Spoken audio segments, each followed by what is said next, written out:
Pertanyaannya, apa hubungan Isra Mi'raj dengan cinta Khadijah? Isra Mi'raj itu salah satu di antara tujuannya, dia itu hiburan buat Rasulullah SAW ketika Rasulullah ditinggalkan Khadijah radhiyallahu anha. Jadi tahun ketika terjadi Isra Mi'raj dikenal oleh ulama dengan istilah tahun kesedihan. Kenapa disebut tahun kesedihan? Karena pada tahun itu Rasulullah SAW mengalami banyak ujian-ujian yang berat. Salah satu ujiannya, pertama beliau ditinggalkan oleh paman tercinta beliau, Abu Thalib. Udah gitu ditinggalkan lagi oleh istrinya yang selama ini banyak sekali berkorban dan mensupport dakwah Nabi, yaitu Khadijah radhiyallahu anha. Dan ini bikin Nabi itu patah hati banget. Kenapa? Khadijah meninggalkan Nabi sedangkan pekerjaan dakwah belum selesai.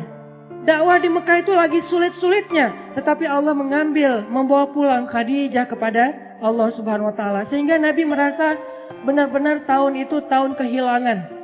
Kehilangan Abu Thalib, kehilangan Khadijah, sehingga jadilah Nabi di kota Mekah, kalau kita ibaratkan itu kayak anak yatim, nggak punya tempat berlindung. Biasanya Nabi itu kalau beliau dicela, dibully sama netizen gitu kan. Ini analogi sosial media. Kita dibully netizen aja kayak sedih banget gitu. Apalagi Rasul dibulinya bukan sama sosial media yang gak ketemu orangnya, tapi langsung ngelihat ekspresi wajahnya, dilemparin sama kotoran. Nah, hiburan Nabi yang membuat Nabi itu kuat ketika dalam keadaan dibully rame-rame adalah Khadijah. Sehingga Nabi pulang ke rumahnya dalam keadaan lelah, dalam keadaan sedih, dalam keadaan kecewa. Nabi bilang kepada Khadijah, Khadijah, zammiluni, zammiluni. Selimuti aku Khadijah, selimuti aku. Akhirnya Nabi diselimuti oleh Khadijah. Lalu Nabi curhat sama Khadijah, Khadijah, kenapa mereka mendustakan dakwah aku? Apakah aku terlalu keras kepada mereka? Kata Khadijah, tidak wahai Rasulullah. Apakah aku tidak menyampaikannya dengan jelas? Kata Khadijah, tidak ya Rasulullah, engkau sudah menyampaikan dengan jelas. Wahai Khadijah, bagaimana agama ini akan Allah menangkan jika mereka menolak agama ini? Kata Khadijah, ya Rasulullah, la tahzan. Jangan sedih ya Rasulullah, jangan kecil hati ya Rasulullah, jangan patah semangat ya Rasulullah. Insya Allah, Allah akan memenangkan agama ini suatu saat nanti. Sehingga Nabi jadi semangat lagi. Ini artinya Khadijah adalah orang yang sangat penting di sisi Rasulullah SAW. Khadijah adalah orang yang pertama menerima dakwah Nabi ketika satu dunia ini, satu bumi ini menolak dakwah Nabi.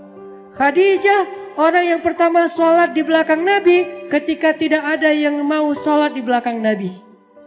Tiba-tiba orang yang paling berharga bagi Rasulullah SAW ini kembali kepada Allah Subhanahu wa taala. Sehingga Nabi merasa kehilangan, seolah-olah dunia ini gak punya siapa-siapa lagi. Sedih luar biasa. Abu Thalib pergi, Khadijah pergi.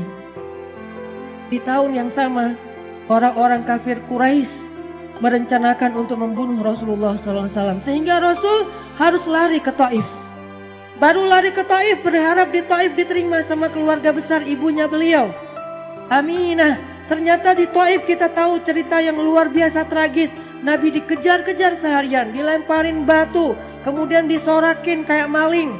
Sehingga Nabi keluar masuk kebun kurma bersembunyi. Ketahuan lari lagi, sembunyi lagi, ketahuan lari lagi. Sampai jidat Nabi itu kena lemparan batu dan berdarah. Seharian Nabi berlari karena dikejar-kejar sama orang di Taif.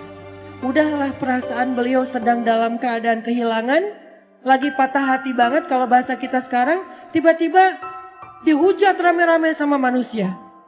Ini berat banget buat Rasulullah SAW. Kondisi mental yang lagi down banget. Kondisi perasaan yang lagi nyesek banget kalau bahasa kita.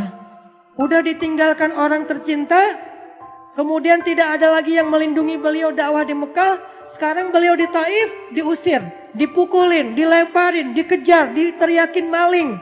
Sampai kemudian Nabi SAW bingung harus pulang kemana sekarang. Di Mekah beliau diancam, di Taif beliau diusir. Akhirnya Rasulullah SAW diam-diam masuk ke kota Mekah dan tidur di depan Ka'bah. tidur sendiri di depan Ka'bah. Orang-orang Mekah udah pada tidur, masuk ke rumah mereka masing-masing.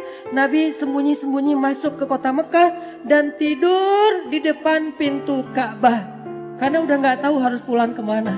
Benar-benar jadi kayak anak yatim lagi. Makanya Allah berfirman, alam yajidka yatiman fa'awa.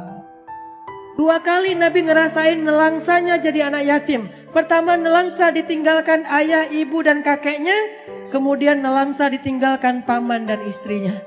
Sehingga Nabi SAW akhirnya tidur di depan Ka'bah. Sebetulnya bukan tidur, beliau sholat di depan Ka'bah. Minta pertolongan kepada Allah, ya Allah saya harus kayak gimana. Saya udah gak punya siapa-siapa. Khadijah yang paling saya cintai. Khadijah yang menjadi nyawa saya banget. Saya gak bisa hidup tanpa dia, sekarang udah pergi. Abu Thalib yang melindungi saya juga udah pergi. Bahkan perginya dalam keadaan tidak beriman lagi tuh. Saya pergi ke kampung ibu saya di Taif. Orang-orang yang ada di Taif juga mengusir saya. Kemana saya harus pergi ya Allah? Sujud Nabi panjang di Ka'bah. Sampai setelah selesai sholat, Nabi lelah seharian karena pelipis beliau juga berdarah. Akhirnya Nabi tertidur di depan Ka'bah meringkuk. Datanglah Jibril alaihissalam. Kemudian malaikat Jibril memanggil Rasulullah SAW sembari duduk di sebelah beliau dengan panggilan kasih sayang. Dengan panggilan yang kasihan. Ya Rasulullah. Nabi masih tidur. Ya Rasulullah. Nabi masih tidur. Ya Rasulullah. Akhirnya Nabi bangun. Jibril. Kata Jibril. Ya Rasulullah. Allah mengundang Rasulullah untuk melakukan perjalanan ke langit. Ketika Nabi dalam keadaan down, ketika Nabi dalam keadaan drop, ketika Nabi dalam keadaan nelangsa, dalam keadaan lemah, maka Allah Subhanahu wa taala memanggil Nabi ke langit. Ya Rasulullah, Allah memanggil Nabi untuk bertemu. Allah memanggil Nabi untuk naik ke langit.